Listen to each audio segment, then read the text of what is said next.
and welcome back to another video. Today I am going to be doing my eyeshadow collection video. So I'm going to go through all of the palettes I got when I got them, and I'm doing this because I'm going to start doing a Pan That eyeshadow / Pan That palette series. So I thought before I uploaded that, I'd upload this because then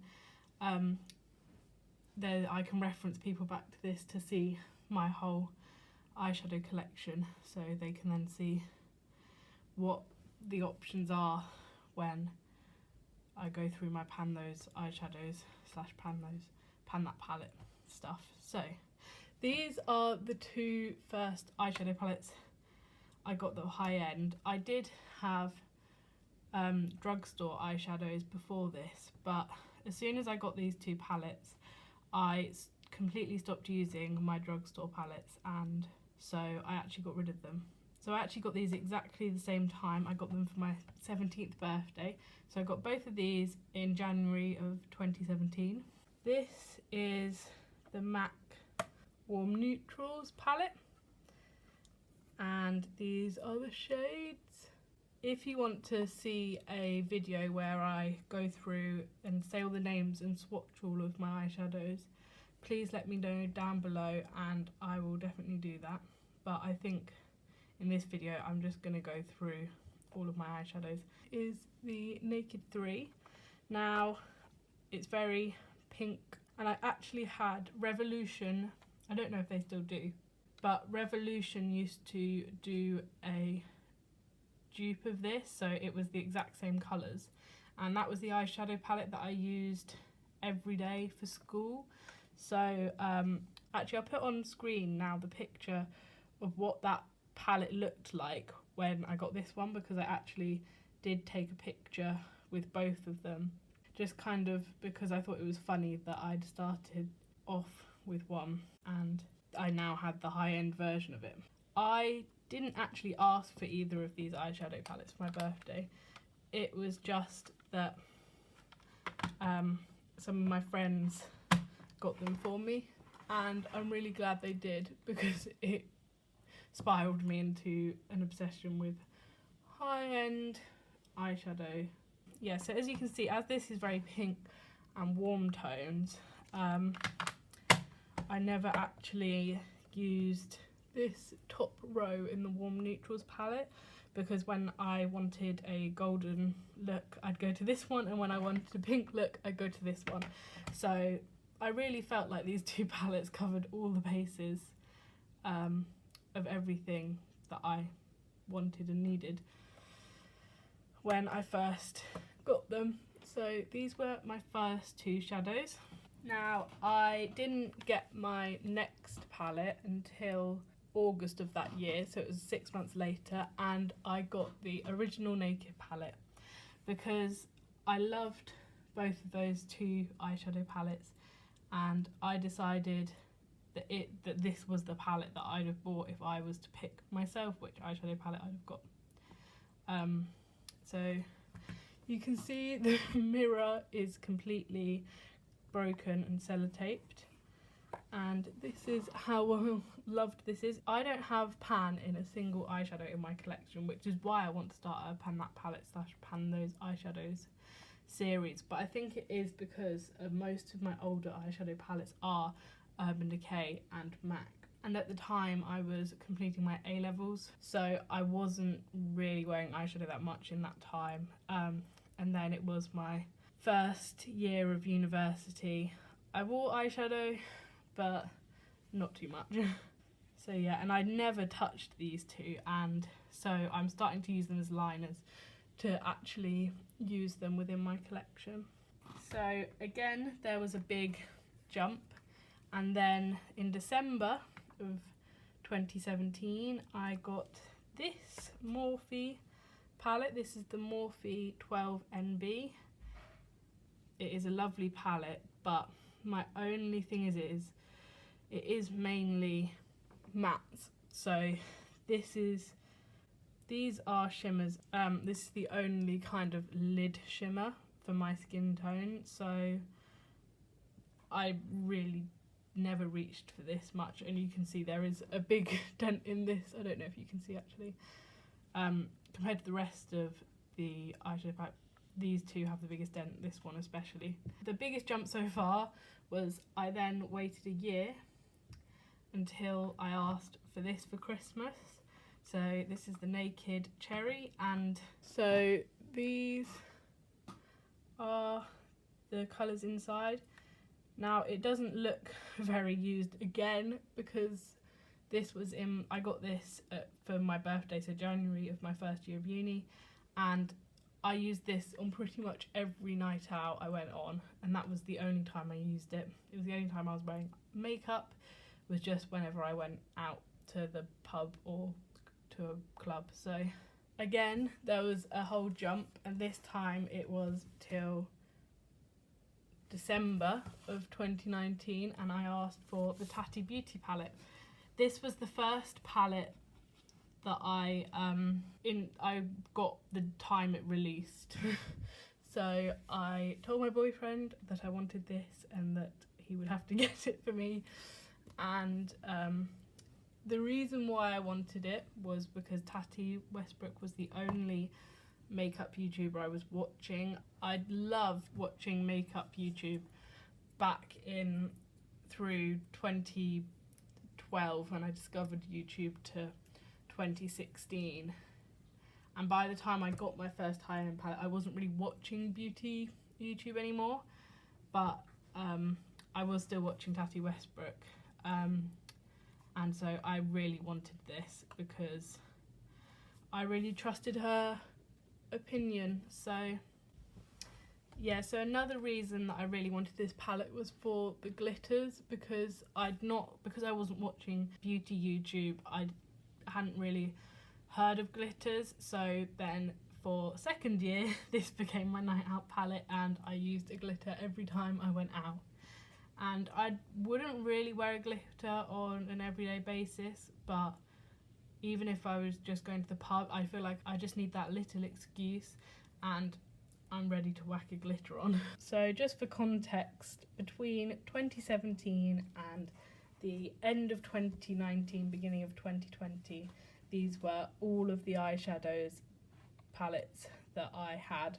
Oh, and actually, I forgot to mention, between these two, I actually got the Morphe 35 OS palette, but I've now depotted these and they're single shadows, so that's why they're going to be at the end. I'm going to do all my single shadows at the end. So 2020 was the year of buying for me, and it started with the Beauty Bay's Brights palette. Again, this is has been depotted, so I'm gonna go through that with my single shadows at the end, but I bought this and I justified it because it was bright eyeshadows and I didn't have that in my collection. And then lockdown hit, so I really got into doing my makeup in second year of uni. I was doing my makeup every day. That's why I bought the Beauty Bay palette, was because I was actually doing my eyeshadow, so I felt like I could actually justify it. So then I was just scrolling through Facebook one day and a Morphe advert pops up on my timeline, and they had just released, I think they'd just released these, and they were £6 each, so I decided to pick them up. So this was actually the one that made me place the order. It's the 9D. I really liked the idea of a sunset eye, and I got that in my Beauty Bay palette, but I thought it would be nice to have it in a £9 palette with shimmers and like every day, because I felt like when I was using the Beauty Bay palette it was like, okay, you're doing an extravagant look, and I didn't want to think of reds and oranges and yellows as extravagant.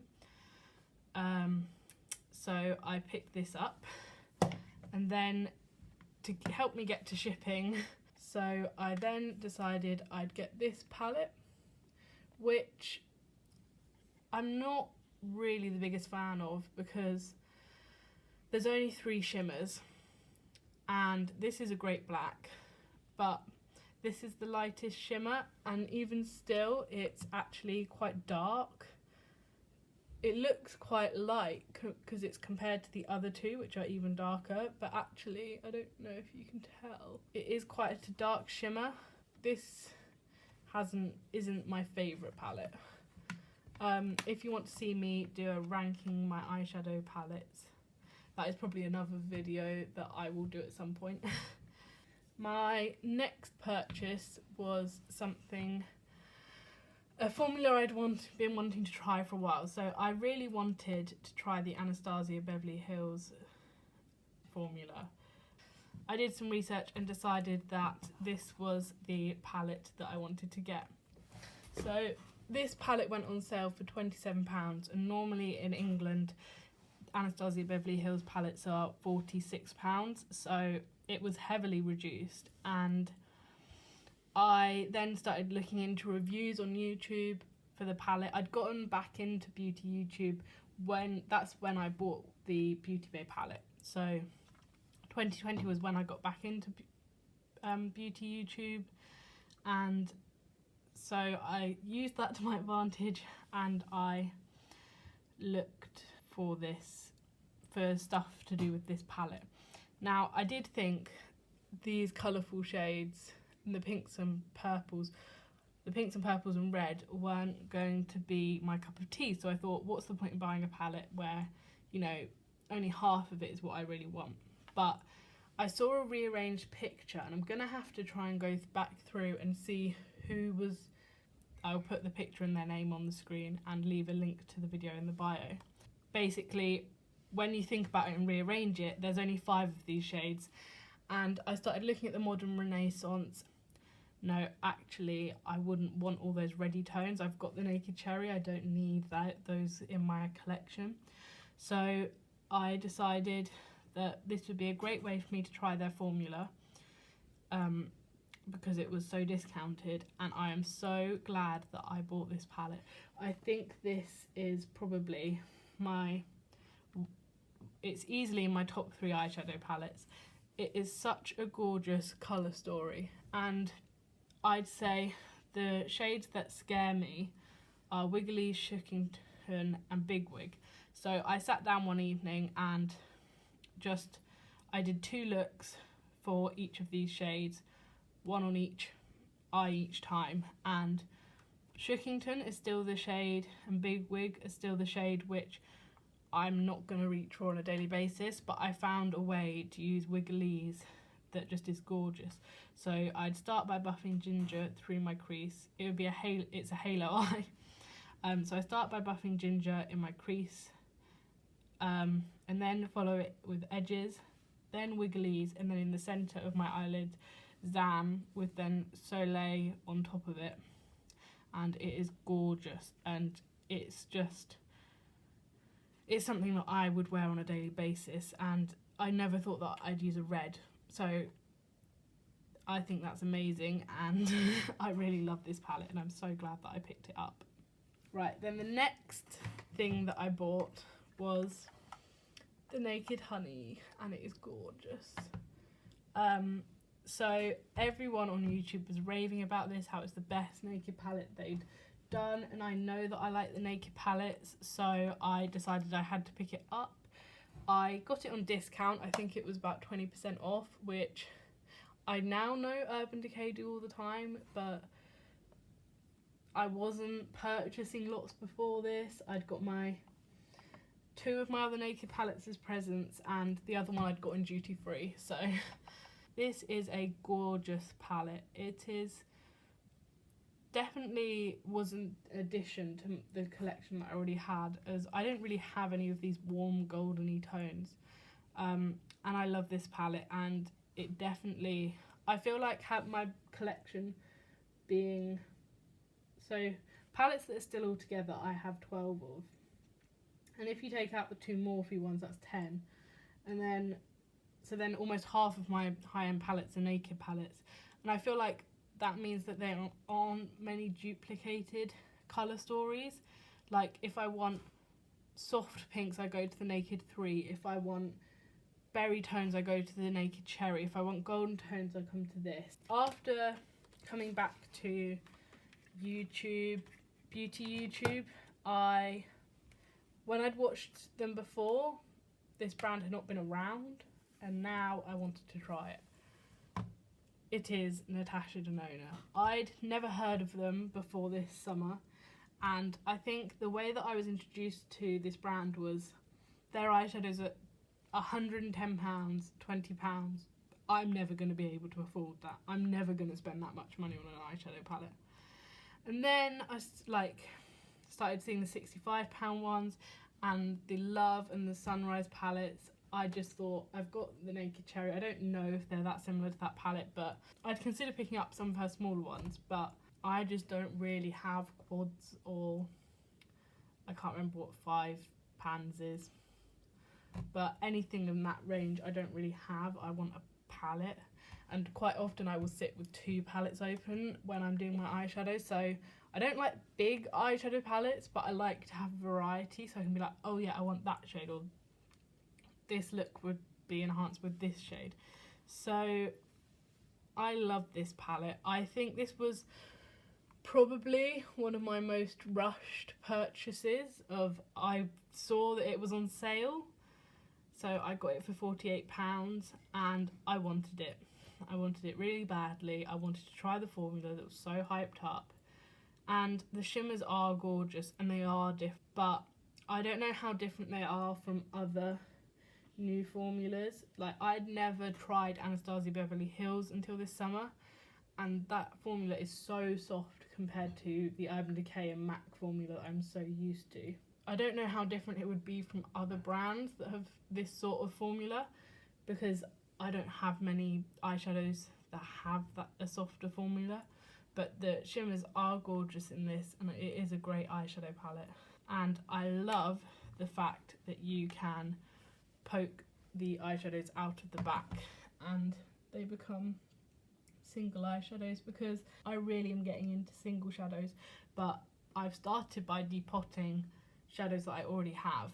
But if I was trying to mimic a colour story for a new palette or something, I'm not going to destroy this palette and separate it up at all. I'm like, okay, I need a pink with golden reflex in it. I can just so easily pop this shadow out. So I think that adds value, because that's something that I can't do with most of my eyeshadow palettes. So although that wasn't my intention when I purchased this, I am very grateful that can happen, and I think that is really going to influence my decisions as a consumer from now on, is am I able to remove the eyeshadows. I think this is such a cool idea, and that I know Colourpop do it, and that's the final palette we've got, but I think this is the way forward for my collection, because you get a palette, I can use it like this, I'll probably keep it like this forever, but when I want one of these shadows and I can't find anything else, I mean, a lot of these I probably will find something else, but say more unique shades such as Bliss, I can just pop them out. I'm not going to buy a single red shimmery shade, so when I need that I will come and pop out High Degree. So I really like that, and I do absolutely love this palette. I think, yes, they are all bronze colour schemes, and I do think, you know, True Copper, Alloy, True Bronze and Silk are all similar. Like, if I'm going for an eye look, I go, oh, which one have I not used? Like, I don't think, oh, I want that colour today.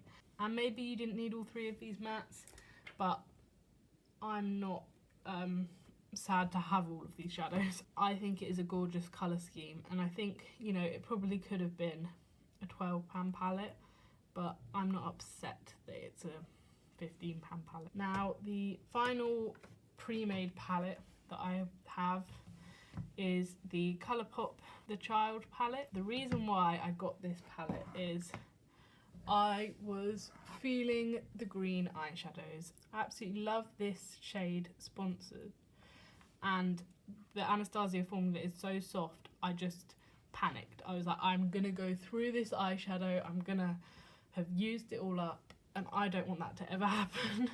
So I wanted to get more green eyeshadows, and so when Colourpop released this palette, I thought it was perfect. I wanted to try Colourpop, but I know they are an affordable brand, but getting it to the UK and England makes it less affordable. So even since August, I have bought 4 eyeshadow palettes.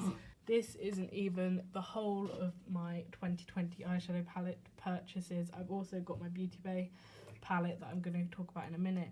But I think that doing this video and looking at all the dates of when I got everything has really made me think, okay, you need to slow down on your spending. I think lockdown, I was doing my eyeshadow every day. I'd finally got back into it, and I had all this time to sit and research deals.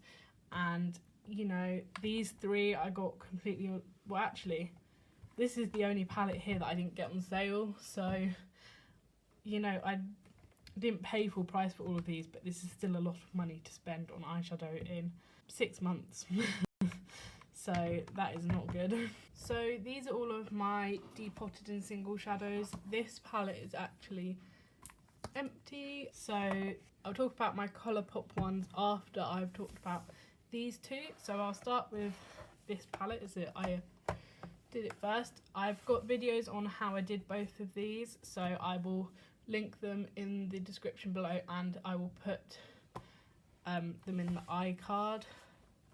So this is my depotted Morphe palette. So I originally got this palette in April of 2018, and I never reached for this palette. So I think this is a great way to instantly have a lot of single eyeshadows.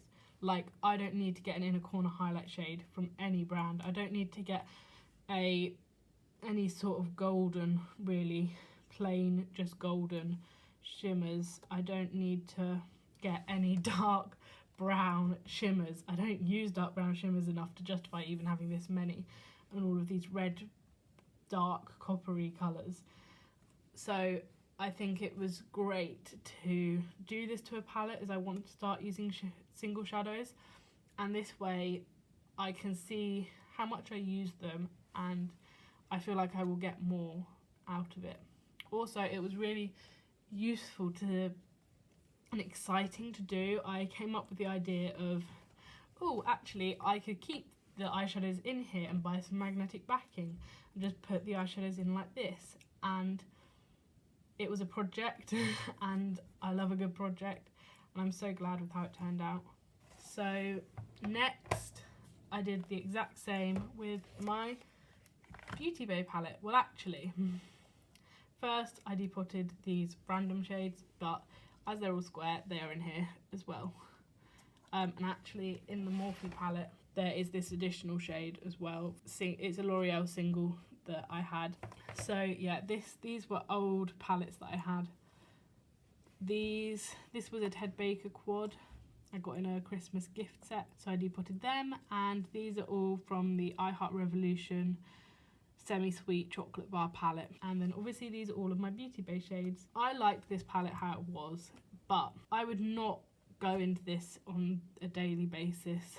When I first got it, I was like, okay, either you need to learn to do everyday eyeshadow looks with it. This shadow is the only kind of shimmer that I would feel confident using on a daily basis. So they are actually smaller than a regular size circle pan, so they will fit in neatly with others. So that is my Beauty Bay palette, and now I have got all of the bright mattes and shimmers that I will need for a while, and I've really got a lot of single shadows now without having to go out and spend any money apart from the money for the magnetic backing. So I also got sticky metal to put on the back to magnetize them, because I could have put magnet on the back, but I thought I might as well. I don't really know why I did, but that's how I decided to do it. Finally, the other main reason that I made that Colourpop order was I'd wanted to make a build your own 9-pan Colourpop for a long time, but most of their duochrome special shades were constantly out of stock. So when I decided that I wanted to pick this up, I thought, okay, I will pick that up and get some single shadows and magnetic palettes. These 4 shades were instead of these 4 shades here. And it was a little pre-made £9 palette on the website. I think it was called Tuck Me In, but I've taken the sticker off it. I thought it was cool, neutral browns. It was perfect. It was something I didn't have, because then I was trying to get to free shipping, which was $70. So I thought I'd get this magnetic palette and just some extra shadows. So I got these 5 shadows, and I think they're all gorgeous. And as you can see, I've rearranged it. Basically, I'm going to build little £9 palettes each month, and just to show you, the Beauty Bay shadows fit in just like, they are the same size as these pans but square, so they will fit in and be interchangeable with all of my other. So although I've got both circle and square eyeshadow pans, they are all the same size. So I've just stacked up all of my eyeshadow palettes. I don't know how well you'll be able to see this. I think this is more than enough eyeshadow. I'm not going to be buying any more eyeshadow anytime soon. I have asked for the Naked Heat for Christmas, just because, again, it was on a great sale, and it's the only eyeshadow palette left that I've lusted after for a while, so I thought I'll bite the bullet, get that one, and then that's it. I can't tell myself, oh, I've wanted it for ages, because I haven't. I now want to start investing in unique single shadows, as I think I have every base covered that I wear. I know that I don't have lots of neutral tones, and I don't have that much colour. I've got my one really colourful palette, but that's not what I wear, so I know I like warm tones. I think it's reflected here, and I will continue to buy eyeshadows that I think fit that for me. So yeah, this is my eyeshadow collection video. If you liked it, please give it a thumbs up and comment down below. Comment down below any videos you want to see me do, and if you have any of these palettes, your thoughts, anything that you think I don't have that I might, I'm missing out big time because I don't have it. And also comment down below any indie individual shadows that you love, because that is what I want to start just buying 1 or 2 shadows at a time. I don't need to buy palettes. I've got palettes covered. So if you enjoyed this, please give it a like, consider subscribing, and I will see you in my next video.